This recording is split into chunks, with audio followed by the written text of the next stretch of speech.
You know how your dad had schizophrenia? It makes me nervous. What if our son is at risk of developing it too and we just sit around and do nothing?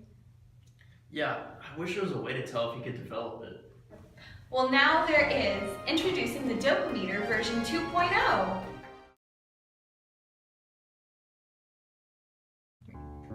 Does your family have a history of depression or schizophrenia? Are you worried that your child could be at risk for developing one of these conditions? Before now, there's no safe, convenient, consistent, preventative measures that parents can take to determine if their child was at risk for developing a dopamine-related illness. Similar attempts to test for this have been unsuccessful at correctly diagnosing. If so, the Dopamine 2.0 might be for you. Our product works similar to a glucometer. First, you prick your finger, then you place a small amount of blood on the enzyme-coated strip inside the machine. This enzyme catalyzes the oxidation of dopamine to dopamine-quinone, which creates an electrical signal that can be quantified by your machine. The test should be administered twice a month, and the machine stores data over a 3-month period. This is then taken to the doctor and the data is analyzed. Scientists have used the Celex process to determine that at normal bodily conditions, the enzyme tyrosinase that coats our strip has the highest affinity for dopamine detection. The final enzyme used for the Celex process went through similar conditions to that of the brain with a similar pH and temperature. The Dopamine works similar to a glucometer. Once you have pricked your finger, you place a drop of blood onto the tyrosinase-coated strip. When the dopamine in the blood is exposed to the air, it will begin an oxidation reaction that will turn it into dopamine-quinone.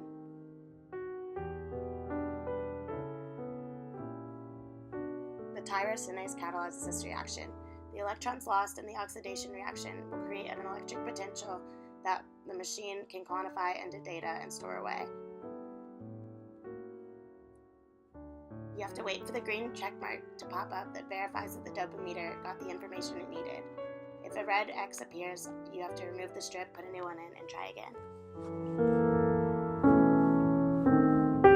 Our longitudinal studies have shown that there is a strong correlation between what is predicted by our machine and the actual onset of dopamine-related illnesses.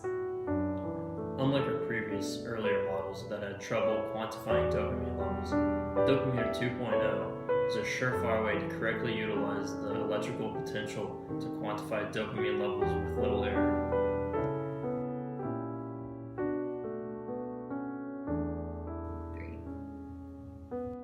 Step 1. Prick your finger with the provided pin.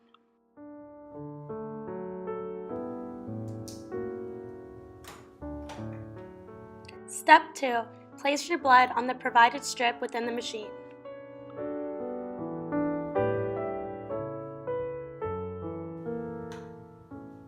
Step 3. Confirm that there is a check mark indicating that the machine has received the data.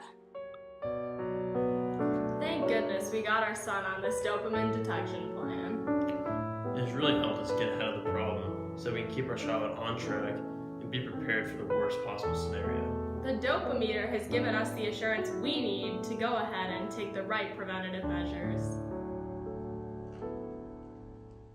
There are few direct side effects associated with the use of the Dopamine 2.0. However, infection, swelling, pain, and redness can occur at the site of the pricking. It is important that users wash their hands before and after each use. The Dopamine 2.0 is not intended to treat or diagnose mental illnesses. It is merely an indicator to assist in early preparation and intervention in potentially at-risk individuals. The psychological effects of receiving this prediction can affect individuals differently. Consult with your doctor if you believe that you or your child is experiencing negative psychological effects from the use of the Dopamine 2.0.